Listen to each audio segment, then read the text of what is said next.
నమస్తే, welcome to లియన్ news. ముఖ్యమంత్రిగా చంద్రబాబు ప్రమాణ స్వీకారం చేసిన దగ్గర నుంచి ఆంధ్రప్రదేశ్లో అభివృద్ధి పరుగులు పెడుతుందా అంటే అవుననే సమాధానం వినిపిస్తోంది. ఎందుకంటే ఇప్పటికే ఆంధ్రప్రదేశ్ అభివృద్ధి కోసం పలుమార్లు ఢిల్లీ వెళ్ళొచ్చిన చంద్రబాబు ఈరోజు తిరుపతి జిల్లాలోని శ్రీ సిటీలో పర్యటించారు. అక్కడ ఇప్పటికే ఉన్న 15 కంపెనీలతో పాటు మరో 7 కంపెనీలకు ఆయన శంకుస్థాపన చేశారు. అలాగే అక్కడ కంపెనీ ప్రతినిధులతో కూడా చర్చలు జరిపారు. ఇంకా 220 కంపెనీలను ఆయన ఇప్పటికే మరి ఆంధ్రప్రదేశ్కి ఆహ్వానించినట్టు కూడా వార్తలు వస్తున్నాయి. మరి రాష్ట్రమంతా కూడా పెట్టుబడులు పెట్టేందుకు చాలా మంది అంగీకారం తెలిపారు అంటున్నారు. దీనికి సంబంధించి మరిన్ని వివరాలు తెలుసుకుందాం. మనతో పాటు ఉన్నారు సీనియర్ పొలిటికల్ అనలిస్ట్ అంకమరావు గారు. నమస్కారం సార్. సార్, చంద్రబాబు గారు ఎప్పుడైతే ప్రమాణ స్వీకారం చేశారో అప్పటి నుంచి కూడా ముఖ్యంగా ఆంధ్రప్రదేశ్ అభివృద్ధికి ఆయన పాటుపడుతున్నారు. అలాగే ఎంత విద్యార్థులు చదువుకున్న వారు చాలామంది యువత కూడా పక్క రాష్ట్రాలకు వెళ్ళిపోవడం ఆయన తీవ్రంగా కలిచివేసింది. చాలామంది పనులు లేక ఇబ్బంది పడ్డారని చాలా సందర్భాల్లో చెప్పారు. ముఖ్యంగా వాళ్ళని మీద ఫోకస్ చేస్తూ అంటే రాష్ట్రంలో ఉన్న వాళ్ళు ఎటు వెళ్లకుండా అదే పరిశ్రమలన్నిటికీ సొంత రాష్ట్రానికి తీసుకురావడం, అందరితో చర్చలు జరపడం కూడా మనం చూసాం. అందులో భాగంగా కూడా అన్నీ సక్సెస్ అవుతూనే ఉన్నాయి. సో ఈరోజు కూడా మరి 7 కంపెనీలకు ఆయన శంకుస్థాపన చేశారు అంటున్నారు. ఇంకా అశోక్ లేలాండ్ రాబోతుంది అంటున్నారు. ఇప్పటికే బీపీసీఎల్ కూడా వచ్చేసింది. సో ఇంకా మరో 220 కంపెనీల దాకా కూడా సుముఖత వ్యక్తం చేస్తున్నాయి అంటున్నారు. మరి ఆ కంపెనీలు కూడా ఆంధ్రప్రదేశ్కి వస్తే అసలు ఆంధ్రప్రదేశ్ యువత భవిష్యత్తు ఎలా ఉండబోతుంది? అలాగే ముఖ్యమంత్రిగా చంద్రబాబు పరిపాలన ఏ విధంగా ఉంది? ఓవరాల్గా మీరు చెప్పండి. అంటే ఆయన ఈ రోజుకి 28 రోజులు పూర్తయింది ఆయన ప్రమాణ స్వీకారం చేసి. మామూలుగా నిన్న మొన్న ఢిల్లీలో ఆయన కార్యక్రమాలు పెట్టుకున్నారు. ఇప్పుడు ఆయన ఏదైతే శంకుస్థాపన చేశారో దానికి సంబంధించిన కనుక ఒకసారి చూసుకుంటా ఉంటే గతంలో ఆయన ద్వారా ఇక్కడ పెట్టుబడులు పెట్టేసి సంస్థలు స్థాపించాలని ముందుకు వచ్చిన వాళ్ళే. గత ప్రభుత్వం యొక్క మరి వాళ్ళు చెప్పిన దానికి వీళ్ళు తట్టుకోలేక వాటాలు ఇవ్వలేకపోయారో లేకపోతే ఏం జరిగిందో తెలియదు, కానీ అప్పుడు ఎన్నికలైన సంస్థలు ఇవి.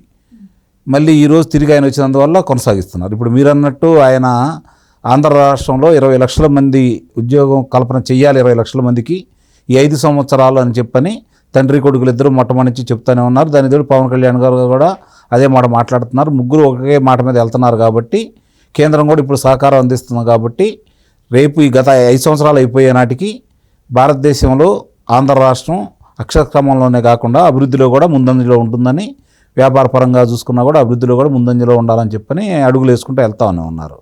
కక్ష సాధింపు చర్యలు లేకపోతే వాళ్ళ మీద ప్రతీకార దాడులు ఇవన్నీ ఏమీ లేకుండా జరుగుతూ ఉంటే చట్టం తన పని తాను చేసుకుపోతూ ఉంటుంది.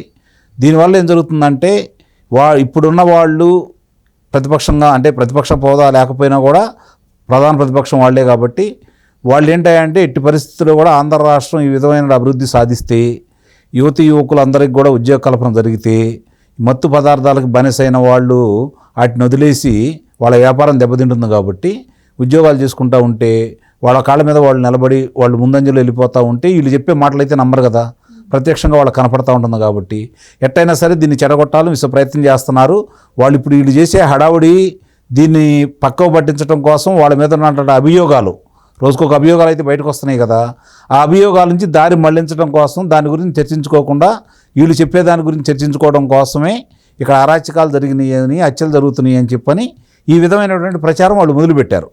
అంటే అభివృద్ధి ప్రదంలో వెళ్తుంది, ప్రజలు కోరుకున్నారు, మనల్ని తిరస్కరించారనే ఆలోచన అయితే వాళ్ళకి లేదు.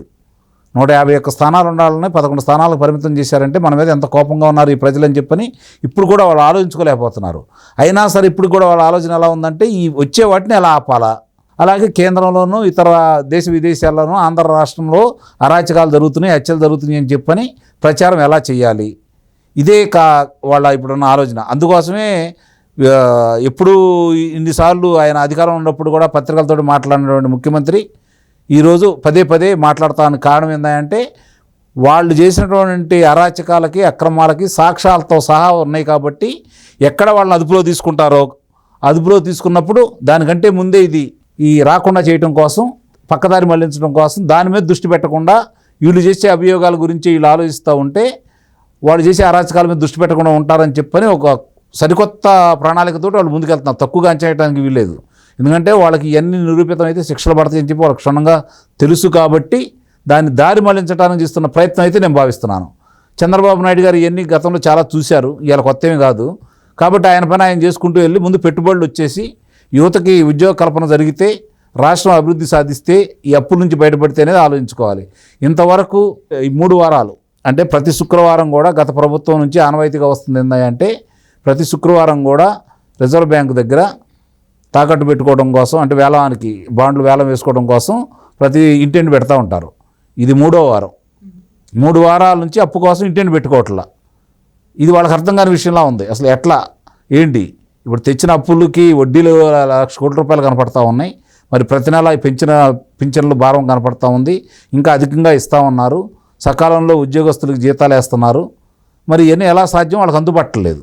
3వ వారం కూడా ఇన్నిటి పెట్టలేదంటే చంద్రబాబు నాయుడు గారి పరిపాలన ఏముందో అర్థం చేసుకోవాలి. అంటే ఇక్కడ అర్థం చేసుకోవాల్సింది ఏంటంటే ప్రజలు కూడా, అంటే ప్రజలకు ఇవన్నీ ఎందుకు చెబుతున్నామంటే ప్రజలు కూడా అర్థం చేసుకోవాల్సింది ఏంటంటే తెచ్చిన అప్పులో ఎంత ప్రజల సంక్షేమానికి లేకపోతే అభివృద్ధికి వినియోగించారో అర్థం చేసుకోవాలి. ఎంత దోచారో అర్థం చేసుకోవాలి. ఇప్పుడు దోస్తేనే కదా మళ్ళీ అప్పు తీసుకొచ్చేది.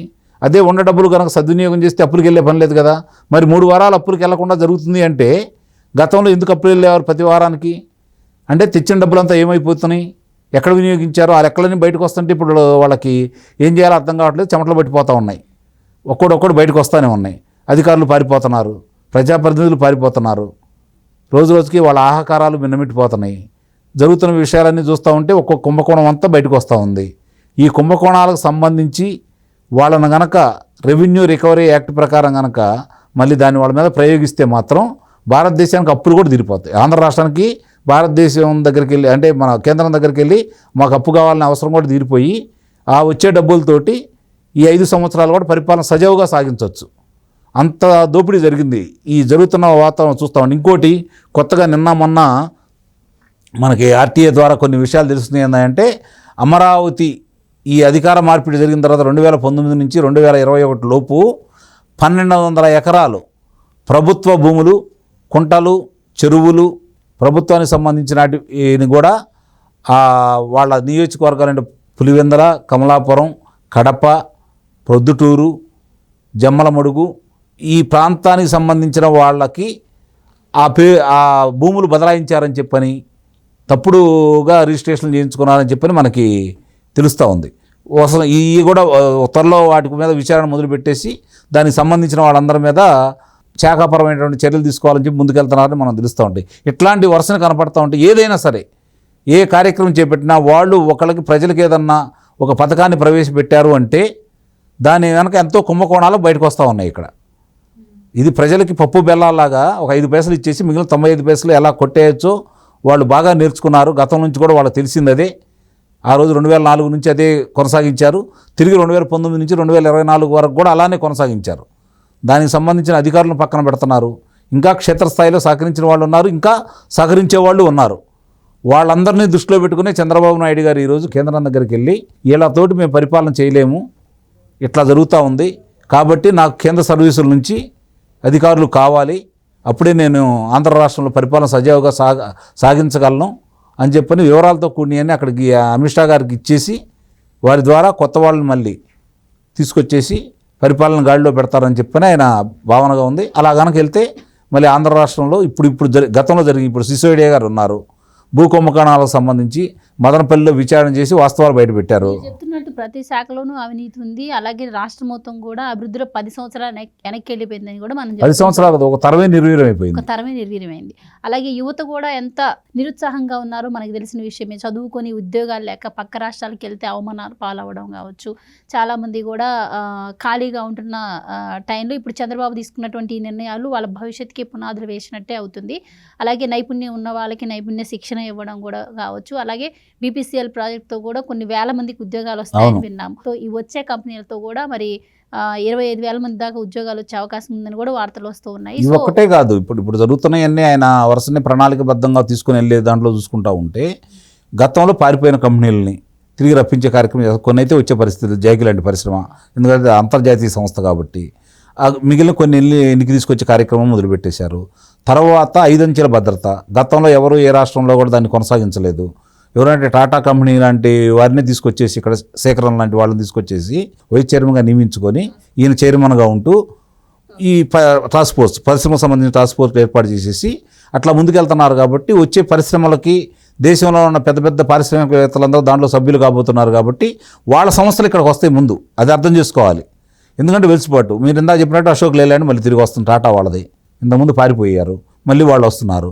ఇట్లా ఒక్కొక్కటి వస్తూ ఉందనుకోండి. ఇప్పుడు రేపు పొద్దున చంద్రబాబు నాయుడు గారు ఇది అమరావతికో, కర్నూలుకో, అనంతపురంకో, లేకపోతే విశాఖపట్నానికో, గుంటూరుకో, విజయవాడకో, లేకపోతే నెల్లూరుకో, ఇలా పట్టణ ప్రాంతాలకే కాకుండా 175 నియోజకవర్గాలకు అనుసంధానం చేసుకుంటూ ఏ ప్రాంతంలో ఏ పరిశ్రమలు పెడితే వాళ్ళకు ఉపయోగం, అంటే ఆ ప్రాంతం వాళ్ళకే ఎట్లా ఉపయోగపడుతుంది అలా ఉద్దేశంతో అలాంటి పరిశ్రమలనే తీసుకొచ్చేసి వాటిని ప్రోత్సహిస్తూ వాటికి రాయితీలు ఇస్తూ సత్వరం అనుమతులు ఇస్తూ ముందుకు తీసుకెళ్ళడానికే ఈ టాస్క్ ఫోర్స్ను ఏర్పాటు చేశారు పరిశ్రమలకు సంబంధించింది. దానిపైన వాళ్ళు చేసుకొని ముందుకెళ్తున్నారు కాబట్టి వీళ్ళందరూ తిరిగి వస్తూ ఉన్నారు.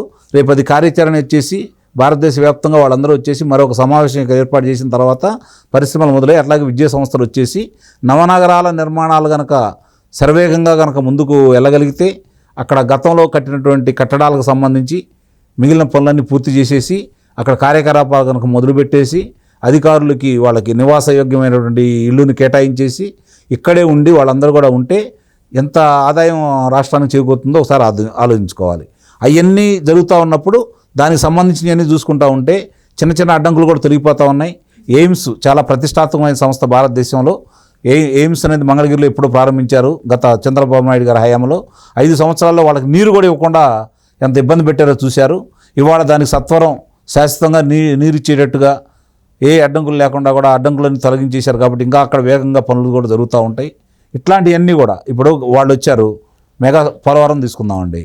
పోలవరం ఏం చేసేవాళ్ళు రాంగల్లోనే ప్రపంచానికి బాగా రెండు సార్లు కాంక్రీట్ వేసిన దాంట్లో గిన్నిస్ వరల్డ్ రికార్డ్ బుక్లోకి ఎక్కిన నవయుగ సంస్థను తీసుకొని దాన్ని తప్పించేసి మెగా సంస్థకి ఇచ్చినందువల్ల ఈరోజు గైర్బండ కావచ్చు, డ్రై ఫామ్ వాళ్ళు కావచ్చు దెబ్బతిని మనకు 2 సంవత్సరాలు ఎట్లా ఎనికిపోయిందో పోలవరాన్ని ఈరోజు దాన్ని దృష్టిలో పెట్టుకోకుండా చంద్రబాబు నాయుడు గారు ఇప్పుడున్న సంస్థనే కొనసాగిస్తూ పనులు వేగవంతం చేసే విధంగా ముందుకు ఎట్లా వెళ్తున్నాడో చూసుకుంటూ ఉంటే వాళ్ళు ఆ రోజు కక్ష సాధింపు ఎలా చేశారు, అభివృద్ధి కోసం వీళ్ళు ఏం చేస్తున్నారు. తుంగభద్ర తీసుకుందామండి. నిన్నగాక మనం జరిగింది మన కళ్ళ ముందు కనపడతాను. అది తుంగభద్ర. కన్నయ్య నాయుడు గారు చెన్నైలో విశ్రాంతి తీసుకుని ఆయన తీసుకొచ్చేసి ఈరోజు 2 రోజుల్లో దాన్ని పూర్తి చేసేసి 65 టీఎంసీల నీరు సముద్రపాలు కాకుండా రాయలసీమను కాపాడారు కదా. ఇది కదా పనివాడికి ఉన్న లక్షణం. దీనికోసమే కదా ప్రజలందరూ కోరుకుంటుంది. నిస్సందేహంగా ఇవన్నీ జరుగుతున్నాయి కాబట్టి ప్రజలు కూడా ఒక రకమైనటువంటి ఉపశాంతిలో ఉంటారనేది నేను భావిస్తున్నాను. కాకపోతే వాళ్ళ ఆత్మాభిమానం దెబ్బతినే విధంగా ఎంతో ఇబ్బంది పెట్టారు కాబట్టి వాళ్ళు కూడా శ్రేణులతో పాటు పగా ప్రతీకారాలతో వాళ్ళు కూడా రగిలిపోతానే ఉన్నారు.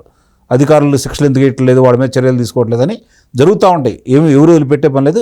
కొంచెం ఆలస్యం అవ్వచ్చేమో కానీ కార్యక్రమాలు అయితే జరుగుతూ ఉంటాయి. ముందు యువతకి పని కల్పించేసి పరిశ్రమలు తీసుకొచ్చిన తర్వాత ఈలోపు కేంద్రం నుంచి కొత్త అధికారులను తీసుకొచ్చుకొని పాత అధికారులను పక్కన పెట్టి విచారణ చేసి సిసోడియా గారు చాలా స్పష్టంగా ఎక్కడ జరుగుతున్నాయి. ఇప్పుడు మొన్న మదనపల్లి చూశారు, లేకపోతే జోగి రమేష్ గారి చూశారు, ఇప్పుడు విశాఖపట్నానికి వెళ్ళారు. ఇవన్నీ కూడా బాగా పరిశోధన చేసి ఎక్కడే అవకతవకలు జరిగి ప్రజలందరికీ తెలియజేస్తున్నారు. కాబట్టి అన్ని విషయాల్లో దీనికి సంబంధించిన అధికారులు అందరిని కూడా బాధ్యులు చేసి వాళ్ళ శిక్షలు విధిస్తారని అయితే సంపూర్ణంగా నమ్ముతున్నాను. ఆ విధంగా చేసినప్పుడు పరిశ్రమలు ఇబ్బడిముబ్బడిగా వస్తాయి. వాళ్ళు అనుకున్నట్టు 20 లక్షల ఉద్యోగాలు ఎంతవరకు చేయగలరో చెప్పలేం. కానీ నిస్సందేహంగా అది కనుక చేస్తే మాత్రం ఆంధ్ర రాష్ట్రం 5 సంవత్సరాల్లోనే భారతదేశంలో అగ్రగామి దేశంగా వెలుగుతుంది.